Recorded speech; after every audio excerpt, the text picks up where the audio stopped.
If you're doing workouts that are not sustainable, you're not going to do it long term. You're going to quit.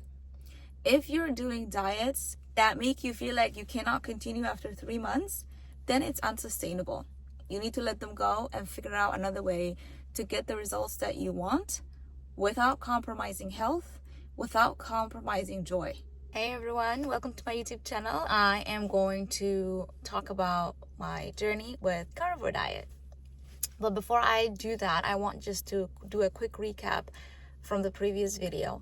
I said that self-care integrates the 4 dimensions of the self: the physical, the mental, the emotional, and spiritual parts of you, right? And I started talking about the physical, which is the first part, and then divided the physical into 4 subcategories. The first one being nutrition, the second one being movement, the third one was sleep, and the last one was personal hygiene and beauty practices. I talked about the first subcategory, nutrition, in my previous video, and how my diet changed over the years. So go back to that video if you haven't watched to know what I'm talking about in this video. I learned so much about carnivore that I was like, you know what, Zainab, try it. I have nothing to lose by just trying this diet for 30 days. And I did that. Alhamdulillah, it was the best decision ever, because when I was seeking answers and doing all of this research, I wanted to lose weight, but the way I was doing it led to me having so much fatigue and joint pain, and I had PMS-like symptoms right before my cycle, the week before my cycle, where I was in so much pain, moody, fatigued, and I knew that was not right. I knew something was wrong. So after trying the carnivore diet for a month, I immediately noticed the changes in my body. I was eating a lot of meat. I was eating eggs, avocados, butter, and then with my coffee, I was having 0 sugar creamer, not the regular creamer. So after doing all of these things for a month, I have noticed that the joint pain, the continuous numbing pain that was there 24/7 just disappeared. I was less bloated. My fatigue was gone. I had so much energy, the level of energy that I would get by having 3 cups of coffee or 2 cans of Monster energy drink. It was surprising. It was surprising to me to have that level of energy. At this point in my journey, I was not checking anything else. I was not even looking at my weight. I just wanted to see if carnivore would resolve my symptoms, and it did. The problem that I ran to at this point is that it felt unsustainable, meaning I would go out like once or twice a week, and I want to eat whatever is there, like not feel restricted. And with the carnivore diet, even though it gave me all the benefits that I was getting, I felt like I was being restricted. So for the next 6 months, after that 1 month of pure carnivore, I started eating carnivore meals at home, but I gave myself the permission that if I go out with family or friends, or if I'm invited somewhere, or if I'm visiting my family, I'm going to eat whatever everybody else is eating. I am not going to restrict myself. And I did that for 6 months. And with that, I learned another lesson, because every time I went and ate whatever and came back home, within the same day or the next day, I would have symptoms come back. I would feel fatigue. I would feel sluggishness and just like low mood. And then I would feel I would also feel bloatedness, like I'm just bloated, inflamed. I don't know how to describe it other than that. Like you just feel like you are a balloon inside. You just puffed up. After 6 months, I was like, this is not worth it. And during these 6 months that I was eating carnivore meals at home, but when I go outside, I was eating whatever, I also discovered that eating these high nutrient dense foods, I didn't need to eat as frequent, meaning I was eating 3 meals at first. And then I started just eating 2 meals. Not because I wanted to, but because I was legit full. Like, I'm full, I don't need to eat food. So I went from somebody who eat meals 3 times a day to somebody who is now eating 2 meals a day with no snacking. And that was awesome. I felt good. I gave my body a chance to process the food that I just ate, absorb all the nutrients, and then have energy for my life, for my day-to-day life. And this period is when I learned about intermittent fasting. I tried intermittent fasting, and I went as far as doing, I think, 48-hour fast. So that's 2 days of just not eating meals. So you ate one meal, let's say maybe Wednesday night, you fast, all Wednesday night, all Thursday, and then you break your fast on Friday night. I did 48 hours and I felt good. It was amazing. With the carnivore and the intermittent diet, I was doing it for 6 months on and off, and I was losing weight, but I'll also gain it back when like I said, I gave the permission myself to go and eat whatever, but I would gain weight and I would feel symptoms again.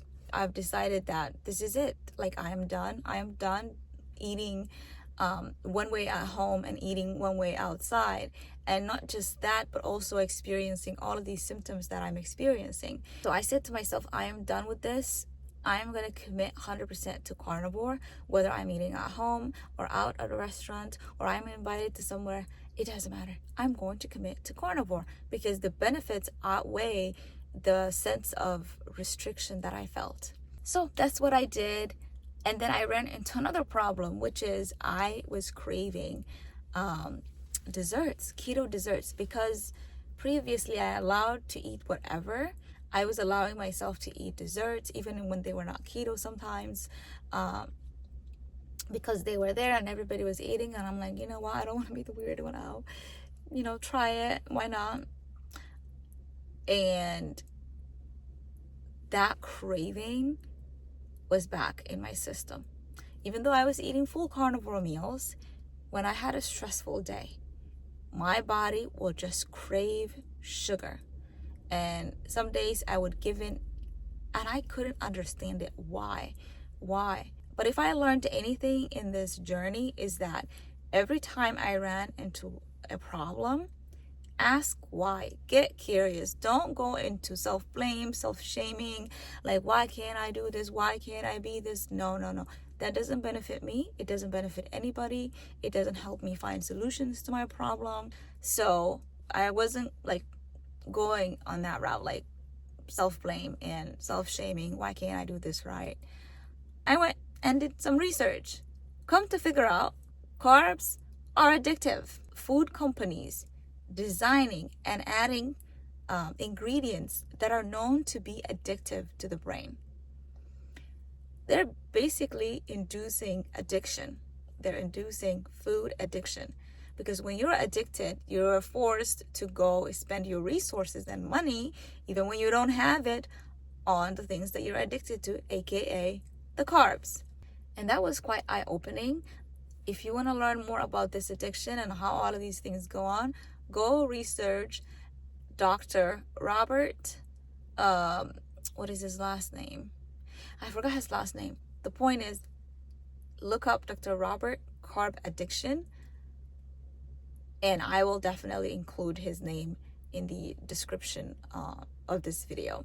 After that research regarding the carb addiction, I realized that, oh my God, okay, so I'm a carb addict. Okay, let's figure this out. How do I need to get out of this loop of feeling stress and trying to use the desserts and, like, even if they're keto, to calm my nervous system down? I'm like, okay, I need to find another way to regulate my emotions and not be dependent on these things. Because when you have a bad day, and I remember especially, like, I developed this habit when I was in college, when I was stressed out and I would have a bad day, or there's exam, especially like in finals. I remember getting a cheesecake with different flavors, and I would literally come home and reward myself with that cheesecake because I was so stressed out the entire day.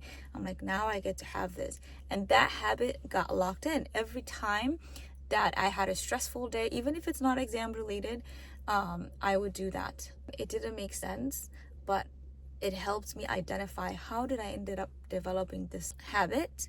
And the next step was, how can I break it? The way I broke this habit was, first of all, not having any carbs.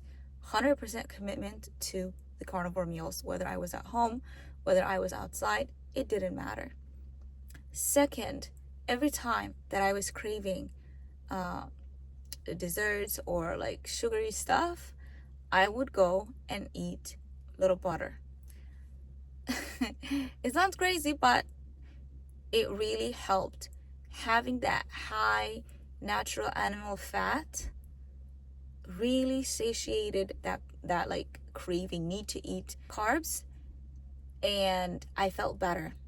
Another thing that I have done was, during my eating window, the time that I'm allowed to eat food, which I'm going to talk about when I'm addressing the intermittent fasting aspect of this video, I substituted everything that was actual sugar with natural sweeteners like stevia, monk fruit, things like that. And it really helped. I was still getting that sense of like, okay, this is sweet, it's good. Like, I would have my tea with stevia, I would have my coffee with stevia. At this point, I graduated from the zero sugar creamers. So it started with cutting all sugars and replacing with zero sugars, right? And then I realized the zero sugars are not any healthier either, because the taste of sweetness in your mouth shoots up your insulin levels, and I don't want high insulin levels in my body. That's what I'm trying to prevent. So I had to graduate from that too. First one was real sugars and real stuff, to artificial sweeteners, to natural sweeteners like stevia and monk fruit. And that's what I do. It's working out and it's great. My blood sugars are low. At this point, I have no problem. I slowly got out of the carb addiction by eliminating carbs, by substituting my creamer, my zero sugar creamer with stevia and monk fruit, and then sticking to carnivore meals, whether I was home or outside. I was losing weight, but it was not as fast, but I was also not exercising. So I'm like, you know what, it's okay. Because me feeling good, me feeling energetic is more important to me than just losing a couple pounds here and there every week and feeling miserable. That is the biggest lesson I've learned in this journey of health and of weight loss. You need to do things that are not just going to help you lose weight, but things that also benefit your health and are sustainable. If you're doing workouts that are not sustainable, you're not going to do it long term. You're going to quit. If you're doing diets that make you feel like you cannot continue after 3 months, then it's unsustainable. You need to let them go and figure out another way to get the results that you want without compromising health, without compromising joy. Because what's the point of having the results if I cannot experience joy? If I am miserable in the process, am I gonna do all of that just to be happy by the number on the scale? Like, no, I don't think that's worth it. I don't think that's worth it. And that's another thing that I've learned about myself. The first time I've lost the weight, I didn't care about the journey, whether it was sustainable or not. I only cared about losing the weight. And I'm so grateful to that version of me, because she taught me what she's capable of, even if how she did it was not the best way. And I wouldn't have learned it was not the best way if I didn't do it, right?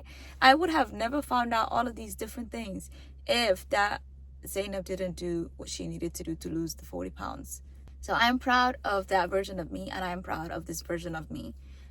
because both of them are doing their best to figure out solutions to my problems, and they have both succeeded. That's how this journey has been.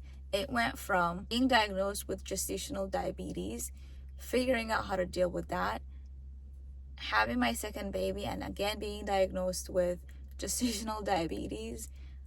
And then 2 weeks postpartum, I made the decision to go on low carb, low fat, moderate protein diet, which led me to losing 40 pounds in 3 months. And then life happened. I gained 20 pounds back upon traveling. And then I tried to lose it again using the same method. I lost 9 pounds, but I could not go on because I experienced so much fatigue, like severe fatigue, and I had other symptoms that I had to figure out. And that's what led me to the research and finding out about the proper human diet. I don't just learn about things and move on. I implemented all of these things and experimented with it, try to figure out and being curious, why is this happening? Why is that not happening? Trying carnivore for 1 month and seeing the results, but struggling to make it a consistent thing in my life for the following 6 months to now making it a consistent, like, life. It's a lifestyle for me right now. And the same thing applies to intermittent fasting. I was doing it for on and off for those 6 months, same as the carnivore, but now both carnivore and intermittent fasting are part of my life. Just I found my rhythm, I figured out what works for me, and I fast for about 18 to 20 hours. When I say I fast, this is not the Islamic fast. This is fasting from calories. Like, I'm not eating or drinking things that have calories. For 18 to 20 hours of the day, I'm not doing that. I eat all my calories, I drink all my calories, and then after that, I just drink drinks that have 0 calories, like sparkling water, tea. Sometimes if I feel like drinking coffee, I just drink coffee like it is, not adding anything else, like black coffee. That's it. 18 to 20 hours is what I aim for. I don't have the need to eat. I fast even more than 20 hours. Sometimes it's 22 hours, sometimes it's 23 hours, which I'm totally fine with. I am getting my results. I am losing the weight that I needed to lose. It's not consistent because 1 week I lose like 4.2 pounds, then another week I will lose 1 pound. It fluctuates and I don't care. It doesn't matter to me. I'll get to my end goal one day. If I keep going like this, I am not miserable. I'm enjoying the foods that I eat. I cook it the way I want it. And most important one, my blood sugars. My blood sugars are in their 80s. That is far away from diabetes, not even pre-diabetic. Like, my fasting blood glucose is in the 80s. And I know this because I tracked it for 2 weeks. And this is what I love. Like, it's not enough to just do diets and exercises. You will have to track things and check things. Because to be healthy and to be fit in this day and age, you gotta work for it. But to me, it's worth it, 100% worth it. So yeah, I checked and tracked my blood sugars and ketones for 2 weeks, and that data gave me a lot of insights. I learned that when I eat after sunset, my blood sugars in the morning are up, like way up. The times that I eat matters. Number 2, I learned the foods that I eat matter. If I eat something that is not carnivore, my blood sugar, boom, goes up the following day. If I eat something that is not carnivore and late at night, my blood sugar goes through the roof the following day. I learned what you eat matters and when you eat matters. And that is where intermittent fasting comes in. Because the sooner you eat in the day, the better. These are the things that I have learned in my health journey. To conclude, I am at a good place in my journey. I am enjoying my intermittent fasting and my carnivore diet. I'm going to talk about my exercise routine and movement in general, what's recommended for adult between the ages of 16 to 65-ish, and what I do, what my goals are in terms of exercise. All of it is gonna come next week.